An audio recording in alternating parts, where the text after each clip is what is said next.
pernah survei dari wawancara begini dari audiens. Dari 20 kakak yang punya radio hanya 1. Itu survei. Terus penyiar mau kemana? Yang dengarkan siapa? Tadi sudah disampaikan panjang lebar oleh Mbak Vivi ya, untuk memotivasi kita. Bukunya luar biasa. Pagi jam 10 gitu, saya tanya, hari ini siapa yang sudah dengarkan radio? Tidak ada yang dengarkan. Ini Mas Farkan mau kemana ini kalau nggak ada yang dengarkan gitu. Itu survei ya, jadi di beberapa hal. Coba kita keliling di toko elektronik, masih ada nggak yang jual radio ya? Masih Pak. Masih ya, alhamdulillah kalau masih. Kemarin saya ke toko elektronik itu carinya STB, nggak ada. Sekarang udah lancar ya. Oleh karena itu bagus sekalian, banyak hal ya yang bisa mengukur. Teori manajemen sekarang itu penyiar itu ditempatkan sebagai human capital, gitu. Sebagai modal, bukan sebagai sumber daya biasa, tapi sebagai modal. Oleh karena itu, karena sebagai modal, human capital ini pernah gak bernegosiasi? Ini penyiar semua ya? Yang nggak penyiar, Pemilik? Ada yang pemilik? kalau hari ini saya tanya penyiar profesi atau enggak sih? Profesi. Yang jawab profesi 7 jari? Pembisnisnya? Profesi 7 jari yang nyata profesi. Wirausahawan Pak. Mbak Vivi profesi ya? Kalau melanggar siapa yang ngasih kode etik profesi penyiar itu? Ada organisasi profesi itu punya kode etik, punya aturan main. Tapi sekarang memiliki sertifikasi profesi guru. Guru keluar apa bisa ganti? Ya kalau ganti asal-asalan boleh, tapi tidak akan memiliki profesi. Oleh karena itu, untuk mencapai jenjang profesi itu butuh pelatihan yang sistemik ya. Sistemik, kemudian memang periodik, dan memang di-upgrade selalu. Sertifikasi kompetensi itu tiap tahun dikaji. Ada yang 3 tahun, ada yang 5 tahun. Saya punya sertifikasi kompetensi direksi bank. Keren kan, tepuk tangan dulu. Saya itu punya sertifikat. Tiap 5 tahun harus di-upgrade, dites ulang. Kalau nggak lolos diturunkan, nggak boleh jadi direksi. Itu namanya profesi. Apakah penyiar mau seperti ini dan berjuang kan gitu? Nasib ada di tangan Anda sendiri. Masih nggak? itu catatan kami, sehingga perlu upgrade, peningkatan kapasitas SDM itu menjadi perhatian KPID Jawa Tengah, termasuk pada hari ini. Banyak radio hari ini, tapi Solo itu agak menggeliat bagus radionya. Banyak yang bagus di Solo Raya itu. Contohnya yang di sebelah ini, Solo Radio juga keren itu. Ya, saya tetap bagus. Meta bagus. Dulu dari PTPN ya? Dari PTPN, ya Pak. Itulah kenapa saya nyebut Mbak Vivi perlu merubah mindset. Kalau penyiar disebut profesi, hari ini saya belum menyebut itu. Nggak tahu hari lain. Karena untuk organisasi profesi itu Bu AC itu punya profesi pengacara ya. Ada kode etiknya ya Bu. Itulah profesi. Ketika Bu AC keluar, nggak ada orang lain tiba-tiba ngelamar pengacara, nggak ada. Di penyiar masih. Hari ini saya penyiar, keluar besok ada orang masuk, tanpa ada pelatihan, tanpa ada pendidikan bisa jadi penyiar.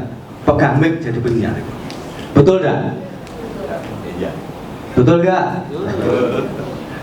Tapi hari ini Anda saya lihat baca-bacanya agak kelas bagus lah. UMR semua minimal. Ya 10 tahun mana tadi? Saya yakin sudah UMR. Iya Mbak ya, UMR nggak Pak? Ketawanya keras UMR. Kalau senyum sedikit di bawah UMR. Ini yang seluruh radio siapa Mas namanya ini? Pemenang Abbas. Ini penyiar favorit dulu ya. Tepuk tangan, saya pernah menangani ini.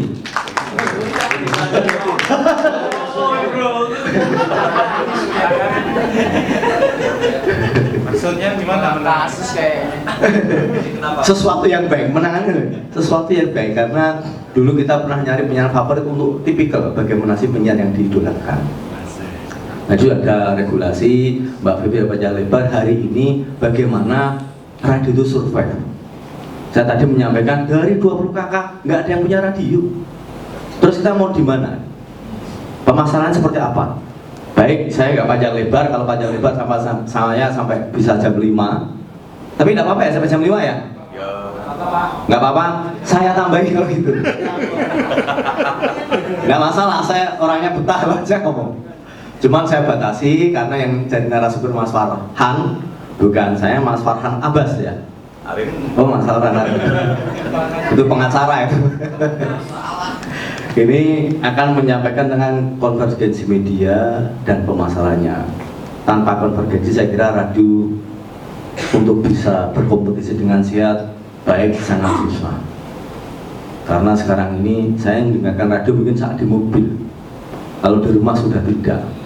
Maka kalau konvergensi di YouTube ada, di internet ada, maka akan memudahkan dalam proses marketing. Salah satu sumber pendapatan yang suka tidak suka, mau tidak mau hanyalah tanya pemilik, dari mana Mas? Iklan ya? Lainnya nggak ada ya? Off air. Ini Mas Farhan banyak off airnya daripada on airnya. Penyiarnya 10%, off airnya 90% di lapangan. Tetap jadi penyiar. Ini. Oleh karena itu, moga Mas Farhan singkat padat, cukup 1,5 jam. Kelamaan ya, 1,5 jam lah ya, 1 jamnya di diskon. Moga Mas Farhan, siap. Assalamualaikum warahmatullahi wabarakatuh. Matur sembah nuwun Pak Ahmad, Mas Abi juga Pak Aulia, juga matur sembah nuwun, dan juga Mbak Riri, dan juga dari Komisioner KPID. Kalau saya di sini sebenarnya, tapi memang kita dalam 2 tahun ini, Pak Ahmad, kita memang sebagai pengelola radio merasa sangat abot, sangat berat, apalagi dengan pandemi yang menumpuk hampir 2 tahun dan iklan benar-benar close order, mati, bahkan pernah. Itu saya ingat sekali di tahun 2020 itu bulan Februari kita mengerjakan sebuah proyek iklan Pak untuk on air spot untuk bulan Maret April, sekaligus ada activity di situ. Sudah masuk sekitar 50 juta. Jadi mereka 50 juta regulasinya adalah 40% dibayar dulu, 10% setelah selesai iklan. Ternyata tanggal 12 Maret atau 11 Maret masuk COVID. Yes. Yang sudah ditanam di radio saya tiba-tiba ditelepon, Mas, kita batal, jadi mohon dikembalikan uang yang sudah masuk 40 juta. Kita nggak jadi pasang iklan. Itu ketika COVID Pak. Itu baru 1 iklan, akhirnya ditarik lagi, akhirnya kita transfer balik benar-benar utuh. Jadi dipotong pajak karena belum berjalan. Jadi kita cuma dikasih biaya kompensasi berapa persen gitu ya. Tapi kita jadi kehilangan itu baru 1 iklan. Waktu itu di radio beta saya bicara, karena radio saya dulu sekarang di beta. Nah, dari situlah kita mikir, karena setelah itu benar-benar gak ada iklan sama sekali. Kita sampai istilahnya kayak ngeretek-ngeretek tiap toko gitu ya, tetap tiap instansi pasti semuanya jawabannya sama. Mas, dananya sekarang ini kita pusatkan untuk penanganan COVID.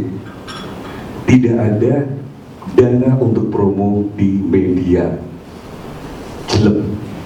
Yang biasanya instansi mereka berlomba-lomba untuk memasuk iklan, spot, talkshow segala macamnya, tiba-tiba mandek, dan semuanya alasannya sama untuk penanganan COVID. Itu belum toko. Tokonya, Mas, penjualan kita juga lagi seret, gak ada daya beli dari masyarakat, buat apa kita beriklan?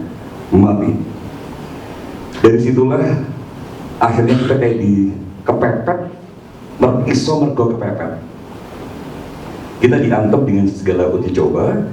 Akhirnya seperti yang tertulis di judul, konvergensi media dan pemasarannya. Ketika saya masuk pengelolaan media sosial di Meta sendiri memang belum begitu maksimal, jadi masih banyak pembenahan. Dari situlah akhirnya kita mau nggak mau terjun di lini yang bisa mengkorelasikan antara siaran yang konvensional menjadi siaran yang langsung dipegang oleh semua orang.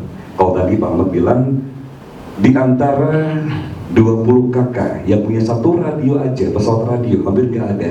Tapi sekarang orang pegang HP.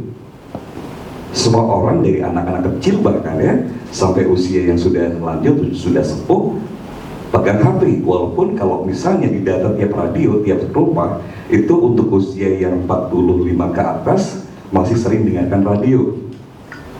Jadi mereka Kalau tadi pas pada saat sesinya Mbak Vivi saya sampaikan, orang sepuh atau misalnya kiai sepuh itu kalau sudah saklek dengan satu produk, dia jarang sekali mau berpindah dengan produk yang lain. Pokoknya aku iki, pokoknya aku mau ke radio iki, terus minta, terus langsung dikunci, tek, nggak ada radio lain. Tiba-tiba saya juga kepikiran bagaimana nasib radio-radio yang lain. Saya ngobrol dengan PTPN, saya ngobrol dengan Mas Diki dari Solo Radio, saya ngobrol dengan Mas Warwin Bagintan dari Solo Pos. Mas radio ku piye, urip ora, podo mas, podo, piye yo, iya caranya yo, pintu iklan yo. Salah satunya adalah, mungkin bisa slide berikutnya kali ya. Kita santai aja ya, ini cuma saya menceritakan pengalaman aja di Meta ya. Jadi tidak akan mengguru dan tidak akan membuat sesuatu yang istilahnya saya mengajari, enggak. Jadi pemasaran on air dan off air saya bagi dua, kita konten di Meta. Akhirnya kita yang dulu tidak pernah membidik akun TikTok ya, akhirnya mau nggak mau kita bikin akun TikTok. Dan konten-konten radio yang sudah disiarkan di radio kita pecah-pecah. Kita karena kan kalau untuk yang Instagram Reel-nya, kemudian di feed-nya, di TikTok itu kan ada pembatasan durasi ya. Kita pecah-pecah menjadi beberapa segmen, kita upload. Kita tambahin dengan misalnya sial, program sial. Orang akan justru bertanya-tanya program sial ini apa yo? Kita cari judul, kita berikan judul yang orang begitu klik langsung tidak akan skip atau tidak akan langsung rolling ke bawahnya atau ke atasnya, tapi kok ada program sial, program apa ini?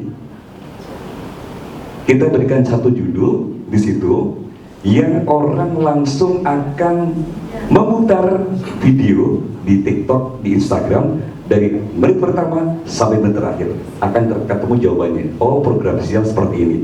Tadi sempat kita ada dua, kalau Pak Anas tadi bilang kita ada dua mazhab. Mazhabnya Mbak Riri dan mazhabnya Mas Farhan katanya Pak Anas tadi ya untuk program radio. Tapi ketika saya ngobrol dengan Mbak Riri di belakang tadi, Mbak Riri oh neng ini aku setuju karo dirimu mas, lah mau tak kira ini ya, jadi pemahamannya berbeda tapi sebenarnya satu konteks. Gini loh Mbak Vivi yang tadi saya maksudkan itu seperti ini.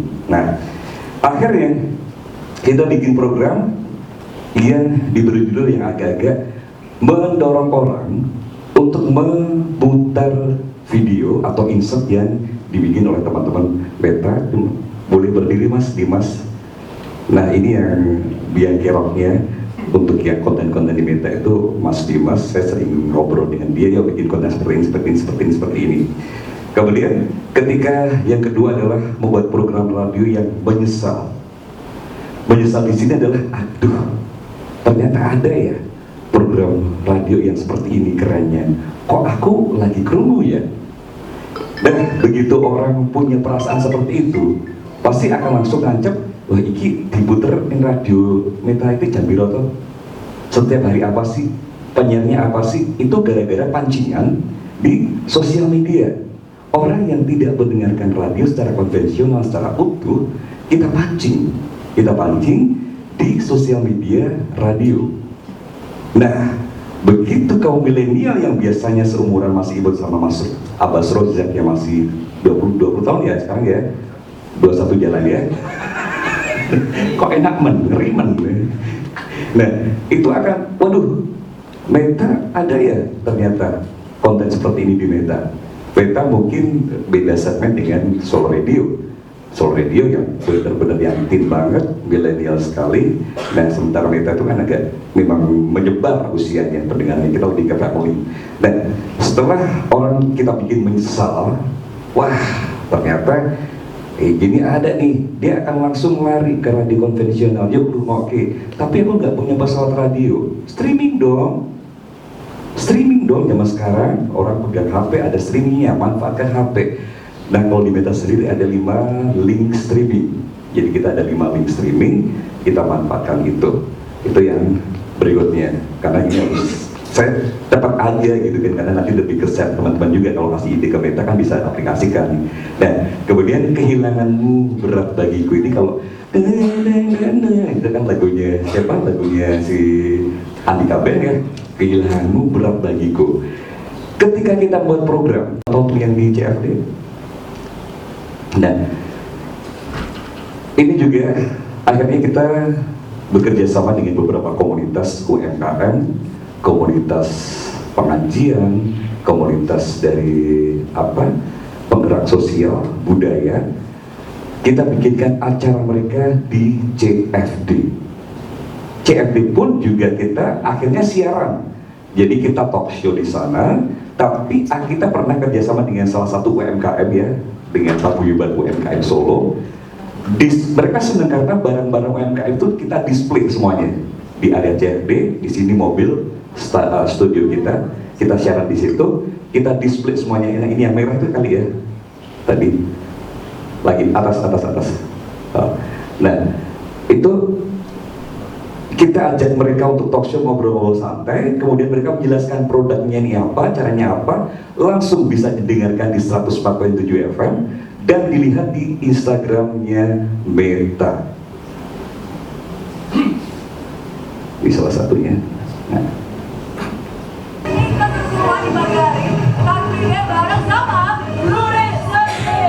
Tapi sebelumnya kita mau belajar galori bareng sama nanti bakal fashion show bareng sama Meta FM. Stay tune.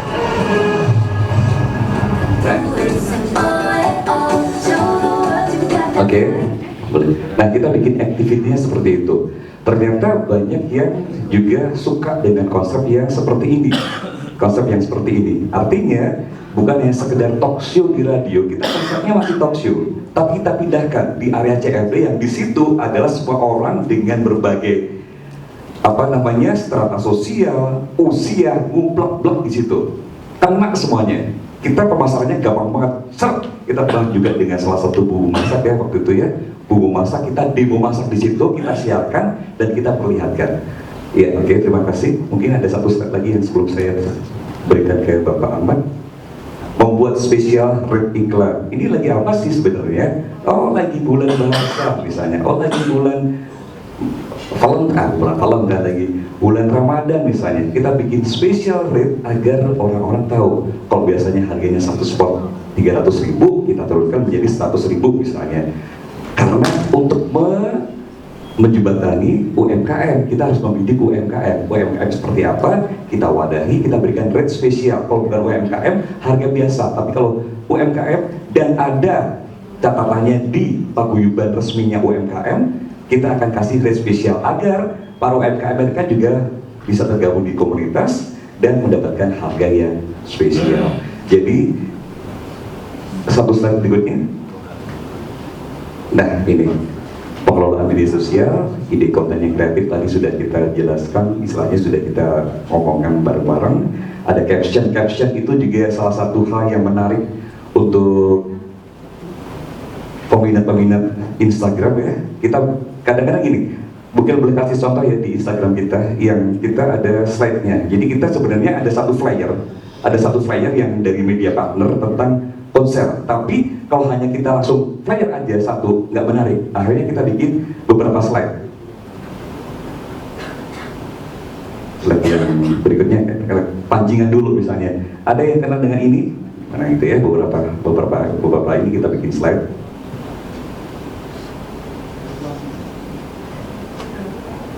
Nggak bisa ya? Nah ini misalnya bukan kan? Yang bawahnya kita pernah bikin seperti itu beberapa kali. Nah itu untuk menjembatani Anda tidak bosan dengan tampilan hanya satu slide aja langsung event apa. Tapi misalnya, penasaran nggak ya dengan Maranjola? Tapi hanya tulisannya gede. Penasaran nggak dengan Maranjola? Geser dong. Nah akhirnya begitu diklik baru promo eventnya. Itu juga salah satu kita memaksimalkan keberadaan media sosial di instansi atau di radio kita, seperti itu. Kemudian ya tadi sudah giveaway, kita jangan sampai salah melibatkan pendengar dan follower kita. Kasih dong mereka apa, jadi ada keterikatan ketika saya ada satu talk show dengan satu brand ya, obat-obatan, tapi mohon maaf bukan obat-obatan yang dilarang tadi ya, tapi resmi ini. Buat siapapun yang bisa komen terbaik, nanti akan mendapatkan satu paket obat dari misalnya Kimia Farma vitamin dari Gima Farma. Nah, ini giveaway. Juga kepekaan situasi kita, apa sih lagi viral yang sekarang ini? Oh, ternyata tentang Verdi Sambo. Oh, ternyata tentang apa namanya, David yang dianiaya. Nah, kita bikinkan konten berita yang mendidik. Nah, yang kayak gini-gini nih, yang nggak boleh nih, misalnya seperti itu. Kita ada fun fact tadi, kita namanya adalah wow meta gitu ya. Nah, ya wow meta. Kemudian ada lagi ini fakta wow. Kemudian Tresno Solo ya. Kita untuk mengulik tentang Solo, kita punya Tresno Solo. Nah, Tresno Solo ini juga bisa jadi jualan karena kita bikin insert satu Tresno Solo, kita tawarkan di restoran-restoran yang di situ menunya adalah menu tradisional. Nah, kita angkat di Tresno Solo, kita bikinkan konsep insert yang diputar di radio dan insert yang diputar di TikTok atau di Instagram. Begitu dari saya, terima kasih, hanya sekedar sharing apa yang pernah kita jalankan di radio kami. Terima kasih. Assalamualaikum warahmatullahi wabarakatuh. Kami kembali ke Layak menjadi profesi ya Mbak Vivi ya. Tinggal perjuangannya yang memang harus betul-betul tajam, nanti Mbak Vivi bisa menyambung lebih lanjut. Oleh karena itu Bapak-Ibu sekalian, kekhawatiran kami yang kami sampaikan data di awal itu terjawab oleh presentasi Mas Farhan hari ini. Di Radio Solo ini ada yang tidak pakai media lain, media sosial multiplatform yang masih berbasis frekuensi saja ada. Radio yang hanya siaran tanpa ada media lain di seluruh raya. Ada enggak? Aman ya?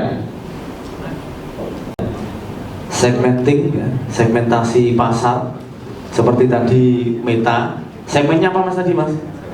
Family, keluarga, anak muda di seluruh radio ya segmentasinya ya. Ada yang mungkin female. Ketika segmentasi ini sudah terbentuk, maka untuk merumuskan marketing lebih jelas, untuk memberikan target apa yang ditempuh. Terakhir adalah positioning, akan memposisikan sebagai apa radio ini. Itu catatan kecil kami. Terima kasih Mas Farhan. Saya buka beberapa termen untuk kita diskusi yang nanti akan dipertajam dalam diskusi kelompok. Rencana tidak lanjut. Dari Mbak Vivi tadi sudah, regulasi sudah. Ini adalah salah satu bagian inovasi sebuah lembaga penyiaran radio di tengah situasi kondisi digitalisasi. Tidak frekuensi ansih, tapi harus berbasis multiplatform. TikTok, Instagram, Facebook, YouTube.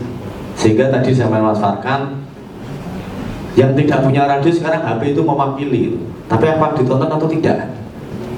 Itulah tantangan-tantangan, sehingga dengan marketing ini yang disampaikan Mas Farhan, minimal basis sumber pendapatan radio berupa iklan itu terpenuhi, tercapai. Karena paling sulit, bisnis yang paling sulit sebetulnya adalah radio Mbak Vivi dibandingkan badan usaha lain. Saya punya pengembang PT, itu tanggung jawab saya komersial 100%. Radio tidak bisa seperti itu, televisi nggak bisa seperti itu. Karena hak bisnisnya lembaga penyiaran hanya 20% ya Mbak Vivi ya, berupa iklan saja, lainnya tidak. Maka salut kepada pemilik radio yang masih hari ini memperjuangkan radio survive dengan baik. Saya kira itu. Saya buka termin pertanyaan untuk menanggapi Mas Farhan.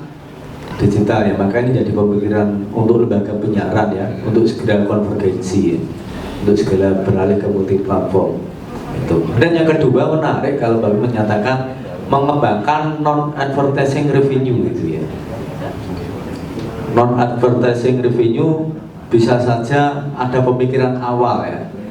Ini sebetulnya penyiar bisa secara ini, kemarin saya juga ada undangannya itu yang berangkat ke bulan Mas Ketua itu Persatuan Profesi Penyiar ya. Oh enggak ada profesinya. Oh enggak ada, Persatuan Penyiar, maka enggak menyebut profesi. Ini sebetulnya bisa berkiblat ketika itu menjadi sebuah regulatif. Cita-cita KPID di periode pertama sederhana Mbak Vivi. Waktu itu dikomplain dari PRSNI juga. Kita mencoba mengadakan training ya, training berbasis kompetensi based training waktu itu. Menjadi pihak ketiga harapannya adalah ada pengakuan ketika sudah lulus secara bertahap menjadi sertifikasi kompetensi. Sehingga harapan kami ketika perizinan seluruh lembaga penyiar sudah melampirkan salah satu penyiar yang bersertifikasi. Ini akan laku nanti kalau Mbak Vivi mendirikan lembaga sertifikasi profesi penyiar tapi tidak didukung regulasi, percuma. Ada juga ini sertifikasi manajer koperasi, tapi tidak jadi wajib ketika seorang manajer jadi memiliki sertifikasi, ini nggak laku. Oleh karena ketika kita menjadi regulator dulu berkeinginan bahwa setiap lembaga penyiaran minimal punya satu penyiar yang memiliki sertifikasi kompetensi dan diberikan tunjangan sertifikasi guru. Karena guru ketika bodoh maka muridnya bodoh, dipertimbangkan sebagai sebuah profesi. Sama sebetulnya radionya lumayan bagus, berbeda dengan pinggiran-pinggiran yang kadang rangkap jabatannya tinggi. Penyiar merangkap manajer station, merangkap cleaning service, merangkap ibu rumah tangga. Ini yang menjadi keberatan kita, sehingga inilah yang bisa merubah nasib penyiar ya dari penyiar itu sendiri. Oke, kita buka sesi tambahan. Mas Abbas, ada yang mau ditanyakan atau dikeluhkan? Gajinya sudah lumayan, dari wajahnya sudah sejahtera ini. Kelihatan wajah-wajah UMR sejahtera itu kelihatan. BEP katanya. Itu. Mbak Rena ada yang di oke? Masih di mana sekarang? Penyiar di mana? TA ya. TA. Dulu saya kenalnya di Karavan. Tapi alhamdulillah dari Karavan ke TA masih satu roh ya, masih satu jenis. Karena saya penyiar keluar jadi SWG. Masih untung. Silakan yang tanya. Dari belakang. Radio apa Mbak? Belakang Mbak? Radio mana? Biar sedikit kenal. RGM. Apa itu? Saya nggak orang Solo jadi nggak. Radio Gajah Mungkur ya? Oh, Wonogiri pasti ya? Oke.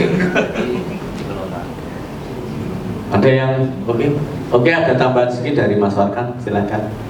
Iya, saya tambahkan sedikit saja. Ini juga berkat saya ngobrol-ngobrol dengan teman-teman radio di Solo ya. Yang dikeluhkan oleh misalnya adalah marketing baru, atau penyiar baru, atau programmer baru, atau music director yang baru di sebuah radio. Mas, saya kok nggak dapat iklan ini ya? Mas, saya kok nggak dapat materi lagu ini ya? Gitu kan? Banyak yang bertanya seperti itu.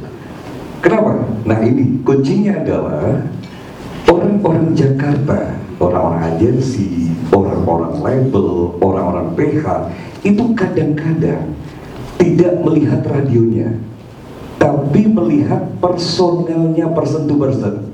Oh, aku kenalnya dengan Mas Webi, misalnya Mas Webi dari Immanuel.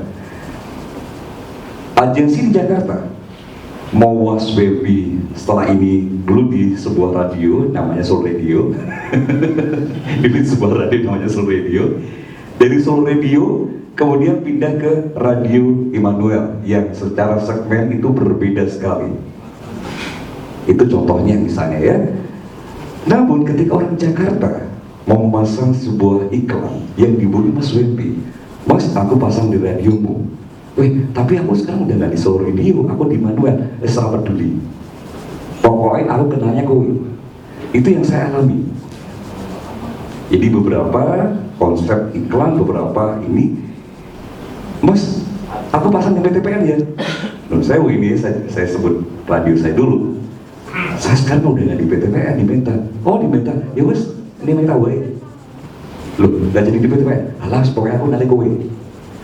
Itu salah satu yang tadi yang saya sebutkan. Kita berarti matangkan secara personal branding kita sebagai orang radio. Itu jualan banget personal brandingnya. Jadi ketika kita mau pindah dimanapun, itu ngikut sendiri. Itu bukan hanya di agensi, di PH, di label Jakarta. Kenapa? Karena bawa para narapidana itu ya toh. Pokoknya tak ikutin dia. Bukan, aku nggak mau bahas terserah radio ini apa. Itu ada juga yang seperti itu, nggak semuanya, tapi betapa pentingnya personal branding seorang awak radio, pengabu radio itu dikuatkan. Caranya apa? Itu tadi, karena ya kita kan kalau misalnya ya ada jargon tak kenal apa kata sayang, kadang-kadang pun dari sayang pun ditinggal pergi gitu ya, ditinggal lagi sayang-sayangnya gitu kan, sedih banget ya. Nah itu yang kita mantapkan. Iya kan Mas? Kita mantapkan di situ. Jadi ya secara komunikasi sekarang kita udah dimudahkan dengan media sosial ya. Itu tadi, makanya saya ulangi lagi, Hemeta, saya bikin Hemeta, kita bikin jurnal seperti itu, kita kirim untuk penjembatani saya berkomunikasi dengan orang-orang Jakarta. Kalau sekedar, halo Mas, kok nggak ada iklan lagi sih di radio saya? Itu kok tiba-tiba kok semakin kayak ngemis-ngemis gitu ya. Ya sebenarnya juga gitu sih, tapi ada cara yang lebih soft lagi. Ya kita dengan cara ngirim, nih Mas aktivitinya Meta, nih Mas seperti ini, Mas apa kabar? Kita nge-entertain misalnya, Mas aku mau ke Solo nih, kayak kemarin nih, ini bocoran dikit aja gitu ya. Ada konser band legendaris di Solo, di Purple, ada Sonita, ada God Bless. Ditelepon lah saya gitu ya. Tiba-tiba ketemu nih ternyata di situ gitu kan. Mas masih ada nggak tiket The Purple? Aku nggak bisa nih, aku nggak punya nih. Duh, satu nih ya, sebenarnya saya mau nonton nih gitu. Aduh tinggal satu. Tapi, nah kita akal-akalan dong. Kita kedepannya bukan mikir saya secara pribadi harus nonton di Purple, walaupun saya mungkin kehilangan momen nonton di Purple, gitu kan? Tapi ini siapa nih? Ini nih nanti yang kita mau korek-korek aja nih ya kan? Kita mau korek. Dia adalah orang agensi. Salah satunya itu. Kita jangan nyimak apa yang kita punya. Saya kasihlah, nih Mbak, tonton aja deh.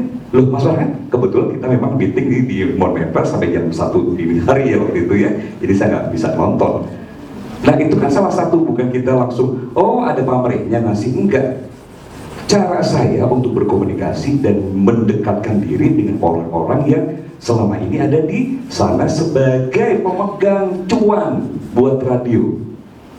Apa sih? Ya kalau itu halal, kenapa enggak? Halal loh. Kecuali kalau kita cara-cara yang licik, itu kan halal. Tak kenapa kata saya, kita dekatin dong dengan cara yang mungkin lebih soft. Seperti apa? Yuk kita entertain apa yang dibutuhkan oleh dia, dan sepanjang kita mampu, kenapa tidak? Karena nanti kita juga lebih mudah berkomunikasi. Lah kalau nggak punya apa-apa gimana Mas? Paling tidak email mereka, paling tidak WhatsApp mereka. Udah lama nih Mbak, nggak ketemu, kabarnya gimana nih? Di Atlas misalnya salah satunya dia, di set gimana kabarnya? Boleh dong aku main ke Jakarta kapan-kapan. Approach itu salah satu yang kita lakukan dari teman-teman Meta. Gitu Pak Ahmad. Terima kasih.